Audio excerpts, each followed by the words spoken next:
Didi tinggal nih jentura. Midanga, itu kau deh. Midang itu dia udah gau jira. Katara kau tani nggak bakur nasan. Didi tuh, tanu mami bayar angka. What? Angka tuh mana ini? Malif, tahu nih kabda. Dah itu tuh masih kan Didi aku mau Didi tuh nih itu kau rayo tates. Enggak kau itu ya. Mama Nur manto kau tahu mana itu kau rayo Midang aku nih kan ada. Amma irabare itu Didi tuh madan. Aku mana maji marah guru itu kan mau guru makanya dap god. Saya tuh soal kabda mau kemana maji marah guru itu god. Ivi tiga jam igara apa segat.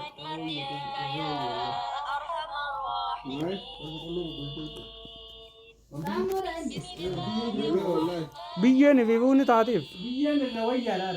Ram leco. Biyen. Tadi kita dulu tadi. Mau biyen. Jadi mana? Amma biyen yo ram jalan ram nih turun. Itu gaya. Yo ram nih jalan mau. Doa ramo Didi tuh mau. Biyen yo ram nih jalan malah entah tuh. Didi tuh mau. Timbarin temennya bilang ada kata nih potensial itu boleh rapat tuh nih. Awalnya nama takan adu ama tuh Didi itu manggo dano. Midang kota itu kejol kanan. Ramo tak kalamat tinagarre. Itu manggo dan. Tadi jima gota nih. Ta jima kan ada isi tewada midang sisen. Ramon. Jima gore itu man guya itu kyo tae akana tutu kuda mau kana tinagarre walfana ta dirite yur. Guya kan bomba kuda itu man itu raken. Midang ya kan gasin deraru na kan itu gore amma midang mudi nagen.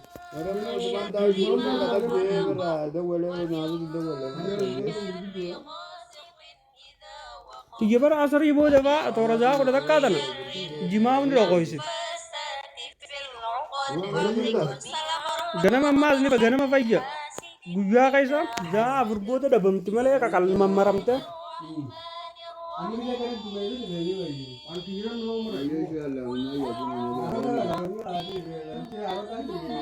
Tenya san ke jani au guti lafti sani bi.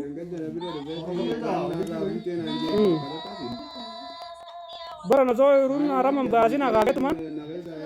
Rebe mau ka. Oso isi aram basin ogurom ni ro bujuru ka. Shoalau oso shoala fani da butin aga be mo namat video. Torban to kota ya teman. Ose dad. Ogundo ose dad isini magarte mi gurnola mala mogusin gote. Agai wain namat video mafin ka.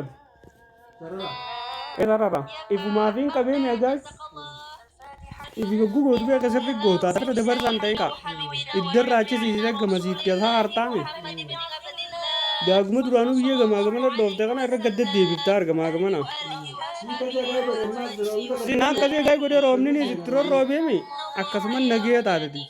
Ammal le kun waqa tin jira kaisa. Wallahi.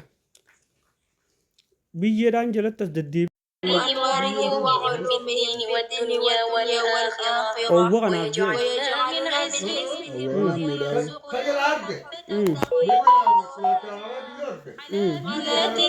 يحشرنا في زمرتهم الفاتحة أعوذ بالله من الشيطان الرجيم بسم الله الرحمن الرحيم الحمد لله رب العالمين الرحمن الرحيم مالك يوم الدين